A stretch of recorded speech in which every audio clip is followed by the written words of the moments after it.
سابق وزیر اعظم عمران خان اور سابق فارن منسٹر شاہ محمود قریشی کو سائفر کیس میں 10 سال قید کی سزا سنائی گئی ہے۔ یہ معاملہ ہے کیا؟ مارچ 2022 میں عمران خان نے اپنی حکومت کے خاتمے سے چند ہفتے قبل اسلام آباد میں ایک جلسے سے خطاب کرتے ہوئے امریکہ میں پاکستان کے سفیر کا مراسلہ یا سائفر کو بنیاد بناتے ہوئے یہ دعویٰ کیا تھا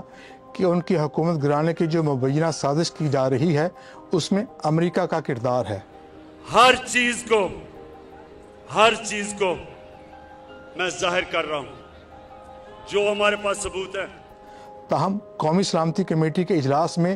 پاکستان تحریک انصاف کے اس موقف کی تردید کی گئی اور ساتھ اس وقت کی جو حکمران اتحاد کی جماعت تھی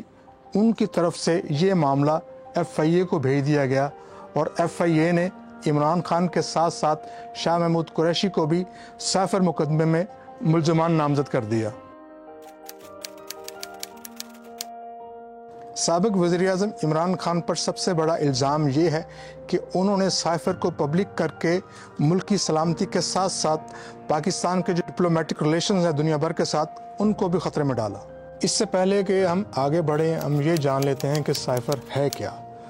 سائفر کسی بھی اہم اور حساس نوعیت کے پیغام کو لکھنے کا وہ طریقہ کار ہے جس میں عام زبان کی بجائے کوڈ پر مشتمل زبان کو استعمال کیا جاتا ہے۔ سائفر زبان کو کوڈز میں لکھنا اور پھر اس کو ڈی کوڈ کرنا یہ عام انسان کے بس کی بات نہیں ہے، بلکہ یہ کام جو اس کے حوالے سے جو خصوصی شعبہ بنایا جاتا ہے اس کے ماہرین ہی کر سکتے ہیں۔ عام طور پر مختلف ممالک کے سفیر ڈپلومیٹک میسیجز اور کمیونیکیشن کے لیے یہ کوڈ استعمال کرتے ہیں اور ان کوڈز کو اسٹیٹ سیکرٹ کے طور پر سمجھا جاتا ہے۔ اس مقدمے میں عمران خان کی گرفتاری اس وقت ڈالی گئی جب وہ گزشتہ برس اگست میں توشہ خانہ کے ایک مقدمے میں اٹک جیل میں قید تھے۔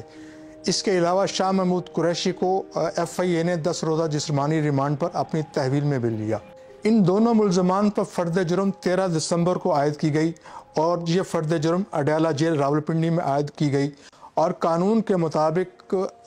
کسی بھی مقدمے کی عدالتی کارروائی اس وقت شروع ہوتی ہے جب کسی پر فرد جرم عائد کی جائے۔ تو اس طرح اگر دیکھا جائے تو فرد جرم عائد ہونے سے اور یہ فیصلہ آنے تک 1 ماہ اور 17 دن لگے۔ اس مقدمے میں 25 گواہان تھے جن میں سے 3 سب سے اہم تھے۔ ان میں سے ایک اعظم خان تھے جو کہ پرنسپل سیکرٹری تھے عمران خان کے، دوسرے پاکستان کے امریکہ میں سفیر اسد مجید تھے اور تیسرے سہیل محمود جو کہ فارن سیکرٹری تھے۔ اور ان تینوں نے اپنے بیانات میں یہ کہا کہ انہوں نے عمران خان کو یہ کہا تھا کہ اس معاملے کو پبلک نہ کیا جائے۔ اعظم خان نے یہ کہا کہ جو انہوں نے کاپی سائفر کی عمران خان کو دی تھی وہ انہوں نے واپس نہیں کی اور ان کا یہ کہنا تھا کہ وہ کاپی گم ہو گئی ہے۔ اس حوالے سے جو PTI کے وکلاء ہیں ان کا یہ کہنا ہے کہ عمران خان کو بحیثیت وزیر اعظم یہ اختیار تھا کہ وہ سائفر تک ان کو رسائی دی جائے، اور جہاں تک سائفر کی گمشدگی کا معاملہ ہے تو انہوں نے اس کی تحقیقات کا بھی حکم دے رکھا تھا۔